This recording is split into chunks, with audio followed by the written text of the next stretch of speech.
¿En su gobierno la educación constituiría un verdadero derecho o estaría supeditada a las decisiones respaldadas por el poder económico? Yo creo que al principio lo decíamos, ¿no? Este es un modelo estandarizado, universalizado y que se ha impuesto aquí con la colaboración de muchos de los que están hoy sentados aquí en esta mesa, aunque se presentan hoy con distintas siglas. Entonces, si queremos efectivamente que no sea el poder económico que se imponga, necesitamos un gobierno que no defienda y represente ese poder económico. ¿Y para qué necesitamos un cambio, una transformación del sistema educativo? Bueno, empezando para que la prioridad de la inversión en este país sea la educación y no los grandes negocios que se vienen cocinando, que vienen enriqueciendo a gran parte de la clase política en este país. Da vergüenza, por ejemplo, que en este país solamente en la trocha, esa es la vergüenza que se le acaba nuevamente de adjudicar a Casisa, se manden a la basura 30.000 millones de colones, mientras el Estado de Educación nos dice que hay un déficit de más de 2.100 aulas en este país, si ni siquiera tenemos las aulas adecuadas para poder impartir lecciones, si muchas personas imparten lecciones debajo de un árbol en este país, mientras que los grandes ricachones de este país no tienen reparo, no tienen pudor alguno en mandar a la basura 1.000 millones de colones ahí en esos puentes Bailey que colocaron, que no duraron ni una semana puestos. Yo creo que ahí se rompió cualquier récord que se hayan hecho en este país. Da vergüenza también que el Ministerio de Educación Pública no tenga reparo en mandar a la basura más de 500 millones de colones en una consultoría entregada a los grandes amigos de don Leonardo Garnier, a la Fundación Procesos, mientras que a los educadores no se nos da participación en los procesos de reforma educativa en este país. Da vergüenza, por ejemplo, ver cómo las provincias que han sido históricamente excluidas, si la región de Coto, Limón, la provincia a la que yo represento, Guanacaste, donde se han empobrecido producto de este modelo que han venido aplicando por más de 30 años, es donde casualmente hay los índices de deserción más grandes en este país. Y eso lo digo casualmente en tono irónico porque no es casualidad. Si se sigue profundizando ese modelo de exclusión de los TLCs, de los programas de ajuste estructural, pues se va a ampliar esa brecha que ya hoy significa para 6 de cada 10 estudiantes que nosotros tenemos en nuestras aulas no concluir la secundaria. Si estamos hablando de que un 60% de la gente que entra con una gran esperanza, haciendo un esfuerzo para poder estrenar zapatos, para poder estrenar uniforme, que inicia en su primer año de escuela, no logran ni siquiera terminar la secundaria, y a esos pocos que logran terminar la secundaria, las universidades públicas de este país le tiran la puerta en la cara, porque son universidades que se han convertido en universidades de privilegio, donde las personas de menos recursos, de las zonas rurales, que crecimos en las zonas bananeras, como fue mi caso, tenemos que darnos de codazos, de empujones para entrar y peor aún para permanecer ahí. Y ahora esas universidades también son dirigidas por ese poder económico que se viene imponiendo, y con ese modelo es el que creemos nosotros como Partido de los Trabajadores que hay que romper. Muchas gracias. Muchas gracias. En este sentido yo quiero comenzar por decirles que quien les habla es hija de un obrero y de una ama de casa que murió a muy tierna edad y dejó a sus hijas solas, y que no termina de ninguna manera de admirar el modelo educativo de bienestar social que nos heredaron, y mi más absoluto respeto. Lo que ocurre es que estos partidos que han ostentado el poder en Costa Rica desde hace muchísimos años, yo pregunto aquí a los representantes, ¿qué autoridad moral tienen? ¿Qué autoridad moral tienen la Unidad y Liberación Nacional para venir a decirnos que han hecho de la educación un derecho en este país? Que me digan si es un derecho cuando la educación en este país, desde primaria hasta secundaria, lo único que ha hecho ha sido para servir un filtro para que los hijos de los obreros y de los campesinos tengamos cada día menos acceso a las posibilidades de entrar en los altos niveles de investigación, en los niveles académicos, a los que sí tienen sobradísimos derechos los hijos de la clase que ya sabemos a los que ellos representan. De manera que yo quiero decir que la autoridad moral se gana con los hechos y no con las palabras. Y eso es lo que Patria Nueva viene hoy a decirles. Porque nuestro primer criterio es que ni siquiera está en duda decir si la educación es un derecho. Por favor, es uno de los derechos más sagrados de los y las costarricenses.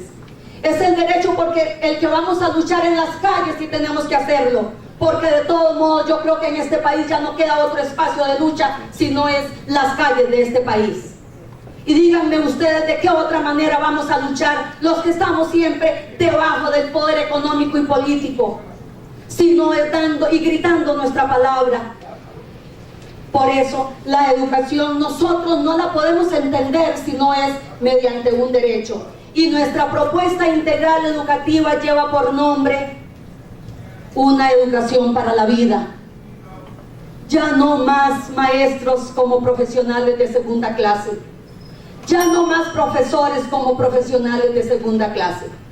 Vamos a competir en conocimiento, vamos a competir en investigación a nivel de Latinoamérica. Muchísimas gracias. Muchas gracias. La educación, derecho o realidad supeditada a intereses económicos o partidarios de cualquier tipo. Derecho, sin duda.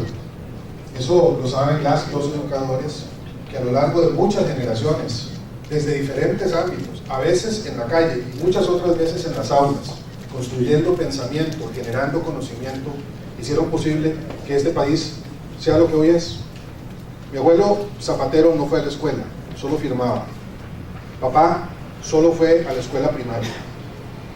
Nosotros nos creamos educadores, unos profesionales otros. Un sistema de educación pública y también privada que este país ha desarrollado a lo largo de los años. Yo eso no lo desmerezco. Me parece que debemos de seguir construyendo por ahí. Por eso me parece que al decir que es un derecho, no deberíamos únicamente mirar lo que hemos sido, sino cómo lo vamos a desarrollar de aquí para adelante. ¿Cómo vamos a hacer para garantizar que esa que fue una educación pública de muy buena calidad continúa haciéndolo hacia adelante? ¿Cómo hacemos para no reducir la inversión en educación, como sugiere este gobierno al decir que para reducir el déficit hay que evitar llegar al 8% del Producto Interno Bruto en inversiones en educación? Pero no desmerezcando la educación que tenemos. Yo aquí no veo a representantes del poder económico, veo a maestras y maestros comprometidos con la educación y con las escuelas con las que trabajan. Y las decisiones que los gobiernos tomen, contrario a ese espíritu, que ha sido un espíritu que me parece constructivo, democrático, responsable de quienes construyen la educación y quienes deben participar en su desarrollo desde todos los ámbitos, como se preguntaba en el cuestionamiento original de esta parte de la mesa, en espacios de trabajo, donde las y los educadores puedan construir junto con el Estado las formas de instrucción y de creación de pensamiento de nuestros estudiantes y estudiantes del presente y del futuro, es lo que más debe preocuparnos. Derecho, siempre derecho. Gracias.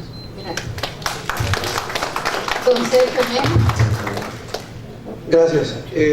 Sin lugar a dudas, la educación es un derecho. El Partido Nueva Generación nace por la necesidad inmediata de que personas que nunca han participado en política, en gran mayoría lo hagan. En nuestro partido hay profesores de educación primaria, secundaria y directores de escuelas, sindicalistas, solidaristas, cooperativistas, empresarios pequeños, medianos. Es un partido que representa a todos los sectores y hay algo muy en común, y es que cómo entender distinto la educación. Yo nací en el año 77 y desde que nací hasta hoy la educación es un derecho. Y a mí nadie me ha cambiado ese concepto como candidato y muchísimo menos ahora como candidato presidencial. Pero ¿cómo vamos a hacer de aquí en adelante? Eso es lo que hace falta en Costa Rica, una visión de largo plazo, ver qué vamos a hacer en 30 años, en 40, no en 4. Entonces, primero, el CONESUB, hay que intervenirlo. ¿Quiénes son el CONESUB? Los dueños de las universidades privadas. ¿Qué pasa con la gente más pobre de este país, los que más trabajan? Pagan injustamente tarifas de cuatrimestres indiscriminadamente. ¿Y qué hace el Estado para eso? No hay política. ¿Quiénes están graduando ahorita? Más abogados, ¿para qué? Y yo soy abogado, ¿y para qué? Y odontólogos, ¿y para qué? Y los técnicos, ¿a dónde están? Y la gente para que resuelva los problemas. Y tenemos que entender que más de la mitad de los adolescentes desde hace muchos años se salió del colegio. Y son gente que está hoy pobre económicamente porque no fue a la academia. Y si queremos parar eso, tenemos que hacer un proyecto de largo plazo. Y por eso, el derecho no debe discutirse, es cómo vamos a planear la nueva Costa Rica. Eso es lo que tenemos que hacer. Y en educación, sí. Nosotros despolitizamos los nombramientos en educación pública, despolitizamos los traslados, despolitizamos entrar al sistema, vamos a cambiar las cosas. Mientras la política siga metida en los corredores de las direcciones regionales, vamos a estar mal. Muchas gracias. Una de las grandes falencias del MEP es la falta de un verdadero programa de capacitación sistemático y oportuno. ¿Qué decisiones tomaría al respecto para garantizar la mejora en ese particular? Muchas gracias. Efectivamente hay una gran carencia de un vigoroso programa de capacitación de las y los educadores. El Ministerio de Educación ni siquiera tiene claro cuál es el perfil de educación que quiere, cuál es el perfil de educadores, y no tiene claro, por lo tanto, cuáles son esas áreas donde se necesita más capacitación. Ese programa tiene que ser con participación, evidentemente, de las y los educadores, los que están en el campo, los que pueden determinar cuáles son sus necesidades, cuáles son las áreas en las que está fallando. El MEP hace cambios, algunos que hemos apoyado, como por ejemplo introducir la educación sexual, y se da esta introducción, pero no viene acompañada como debería con los procesos de capacitación de las y los docentes para que puedan realmente enseñar adecuadamente el tema de la educación sexual. Creemos que se podría hacer muchísimo a través de una alianza del Ministerio de Educación con las universidades públicas, impulsando un vigoroso programa de capacitación que incremente la cultura general de nuestros educadores y educadoras, que les dé más herramientas pedagógicas, herramientas más modernas, más capacidad de investigación, de aplicar técnicas interactivas que motiven más a los muchachos, más interdisciplinariedad, más capacidad de salirse de nada más una formación dirigida a repetir o memorizar textos, y más capacidad de análisis, más capacidad de pensar, de criticar, de confrontar la realidad con los textos. Pero para hacer esto, para hacer todo esto, no podemos olvidar que la realidad de las condiciones laborales de las y los trabajadores de la educación, condiciones laborales donde hoy a los educadores se les aplican evaluaciones estandarizadas que no analizan la realidad, que no analizan sus condiciones de trabajo, que no diferencian, por ejemplo, la realidad de un educador de una zona rural, de una zona urbano marginal, respecto a la realidad de un educador en una zona de mayor nivel de desarrollo. Y no es solo capacitación, está el tema del interinazgo, del que vamos a hablar pronto. Hay que resolver ese problema. Hay educadores que tienen tiempos fragmentados hasta en 4 escuelas y colegios distintos, y entonces ¿cómo les vamos a pedir? ¿En qué momento les vamos a pedir que se capaciten más si no tienen la mínima estabilidad, el mínimo respeto a sus derechos laborales? Tiene que ser un abordaje integral de respeto a los derechos laborales, mejorar las condiciones de trabajo para que los programas de capacitación tengan viabilidad. Gracias. Gracias. Don José Manuel Echandi, por favor. Sí, muchas gracias. Garantizando la inversión en educación del 8%, tenemos los recursos necesarios para lograr la capacitación de los docentes, pero los docentes también se les debe dar las herramientas necesarias para que puedan enseñar. No es posible que en Coajiniquil de la Cruz de Guanacaste los docentes estén dando lecciones prácticamente en el salón comunal, porque no tienen una infraestructura adecuada para poder dar clases. No es posible que en las zonas indígenas no exista infraestructura adecuada tampoco para que los docentes puedan dar clases, y los docentes tienen que caminar 8 horas, 9 horas para poder llegar a la escuela, y muchas veces pues se quedan aproximadamente 3 días y tienen que devolverse nuevamente. Entonces estamos hablando de 2 realidades o de 3 realidades en Costa Rica. Hay una educación rural, una educación del gran área metropolitana y una educación indígena que está prácticamente es una educación de tercera calidad. La capacitación debe ser muy importante para que los docentes, por ejemplo, que están en las zonas indígenas, conozcan la lengua cabeca, conozcan la lengua bibri, conozcan la lengua guainí, y puedan de esta forma también tener una interacción con los estudiantes. De igual forma, es fundamental la educación especial, y en ese sentido solamente hay pocas escuelas de educación especial en el país. Debemos lograr que los jóvenes que hoy en día tienen el síndrome del autismo en Limón, en Punta Arenas, en la zona de Guanacaste, pues cuenten con una educación que les permita salir adelante, con una escuela de enseñanza especial, pero a esos docentes los debemos también de lograr capacitar en terapia física, en terapia del lenguaje, en terapia ocupacional, para que estos docentes puedan impartir las lecciones que se requieren por parte de estos jóvenes y de estos niños también. Entonces, desde la perspectiva de avance nacional, la educación es un derecho humano que está consagrado en la Constitución política y que hoy en día exige el 8% de inversión, y vamos a garantizar ese 8% de inversión para el sector educación. Muchas gracias. Muchas gracias. Antes de darle la palabra a don Alexis, por favor, la televisión está grabando este debate y también la ANDE, por lo tanto solicitamos que paguen los celulares o los pongan en silencio. por favor. Continuamos con don Alexis Vargas. Compañeras y compañeros, uno de los ejes temáticos de nuestra propuesta educativa está la formación y capacitación y de educación continua de los educadores y administradores de la educación nacional. En este aspecto hemos planteado una política pública en materia de formación, capacitación y educación permanente. Somos conscientes de este programa nacional para poder actualizar y poner en vanguardia a nuestros educadores y administradores educativos. Necesitamos recursos y don Johnny se ha propuesto a llevar al 100% de ese 8% que establece la norma constitucional para lograr más recursos nacionales para la educación nacional. También estamos impulsando y mejorando el Instituto de Formación Profesional Don Lalo Gámez Solano para convertir en un instituto que pueda llenar las necesidades de capacitación y de formación a nivel de todos los modalidades, ciclos y ramas de la educación nacional.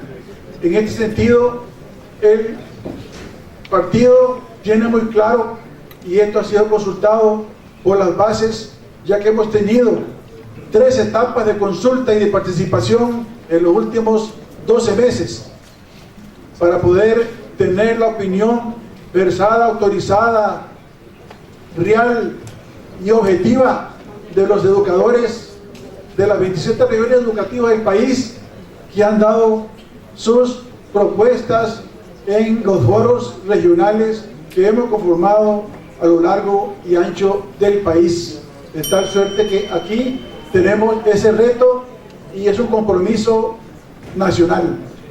Muchas gracias, don Rodolfo Pisa. Muchas gracias. En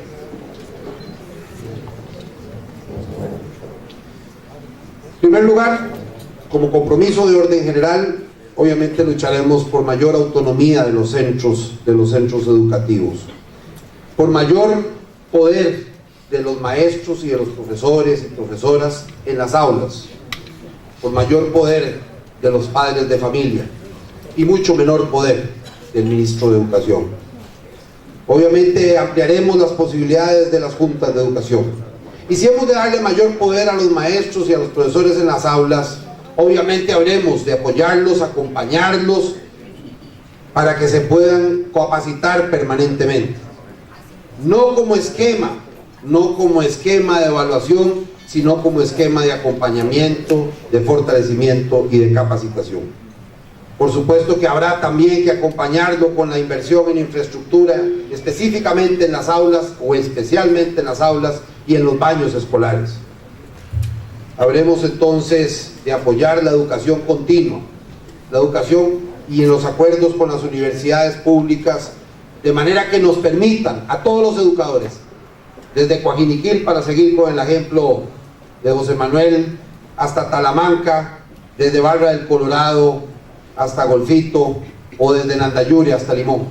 En todos los casos tenemos que llegarle a los maestros, llegarle a los profesores para acompañarlos en la educación. Sin duda ese es un compromiso. Por supuesto que habrá que alcanzar el 8% establecido en la Constitución. Para nosotros el cumplimiento de la Constitución es el primer guión de un programa de gobierno. No sé si lo podremos alcanzar en el 2014 porque a este gobierno le tocó este presupuesto, pero para el 2015 ese sí es un compromiso del Partido Unidad Social Cristiana.